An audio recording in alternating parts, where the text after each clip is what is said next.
thousands of years, the Mayan created a brilliant civilization. While the Roman Empire crumbled, the Mayan was reaching its peak. Europe languished in the Dark Ages, but the Mayan were building massive stone pyramids and carved beautiful sculptures for their gods. The Maya is probably the most advanced civilization of the Americas. At least in my perspective, they are the most sophisticated in many aspects, not just in social form, organization, but their development in science, in writing, astronomy.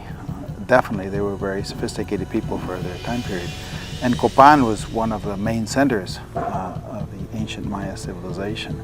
And in many ways, it was the most beautiful one, especially because of the development of its art and architecture. And of all the art forms, it was really the sculpture that made Copan particularly special.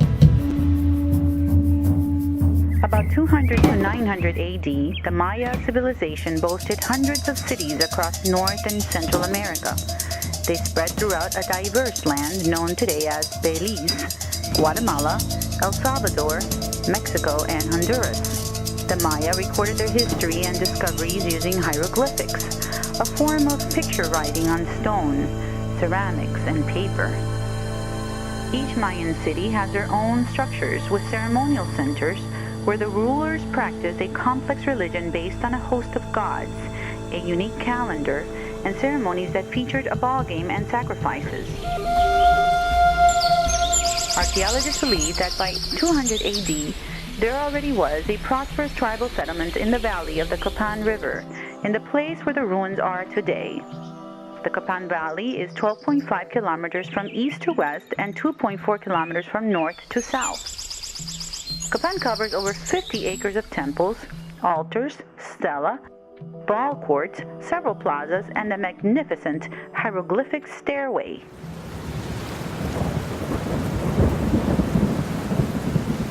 It is believed that the originator of the Mayan dynasty established his rule approximately in 426 AD. He was called Kinik Yax Kukmo, which in the Maya language meant green Quetzal macaw or shining Quetzal macaw. Well, from what we can tell, he's buried directly underneath Temple 16 at a much lower level. He seems to come from the area of the Petén, a very successful warrior, somebody who had proven himself in the battlefield. And I think he's sent to Copan on a mission. I think he comes to establish the city and annex important resources. I think one of the primary resources he was controlling here was jade, and the jade mines that are located in the Motagua River Valley.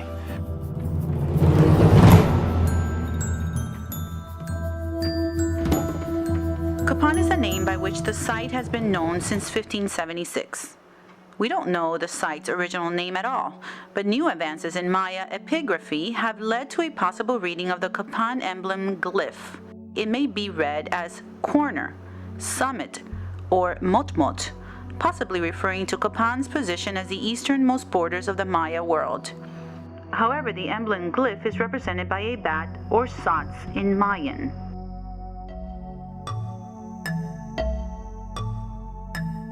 The city was abandoned at about 850 AD. It's when it really enters in a very serious decline. But we have archaeological remains that go into the 1200 AD, and then other kinds of offerings that are still made at the site after that. The ruins of the Copan are one of the most important sites of the Mayan civilization. This is the site of a major Maya kingdom of the classic era, 5th to 9th centuries. With beautifully carved monuments and temple pyramids rising from the jungle and representative today of what Athens is to the Old World, the cradle of its civilization. Because of this and other reasons, UNESCO declared it a World Heritage Site in 1980. The majority of archaeologists agree that Copan formed part of the three largest and most lavish cultural centers of the New World. The other two are Tikal and Palenque. The rulers of Copan were able to sustain their political and military power for 650 years, with a dynasty of 16 kings overseeing the city's expansion. Gradually, Copan gained more military and political importance within the Maya world. The city prospered and its population grew. There was the construction of greater and more ambitious ceremonial buildings, and the commissioning of lavish works of art, as in other cities in the Maya world. New temples were built on top of older ones, with each iteration being larger and taller than the previous one.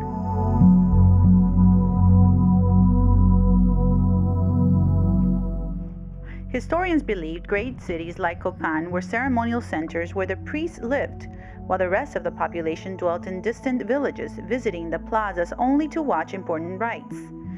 Elaborate hieroglyphic texts were thought to be astronomical predictions and human figurines depicting Maya gods. It is now known that these writings refer to local historical events and principally the lives and achievements of kings who are portrayed through carvings on stela.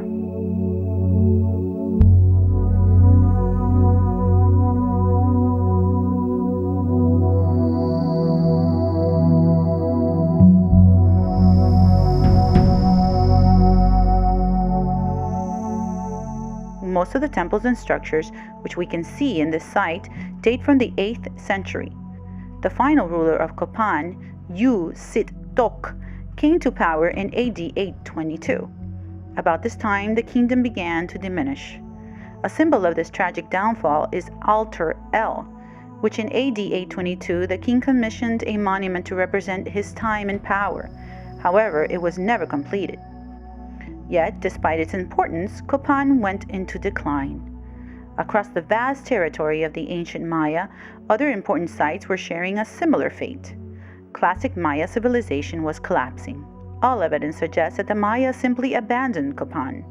By 900 AD, only a tenth of the population was still present in the valley.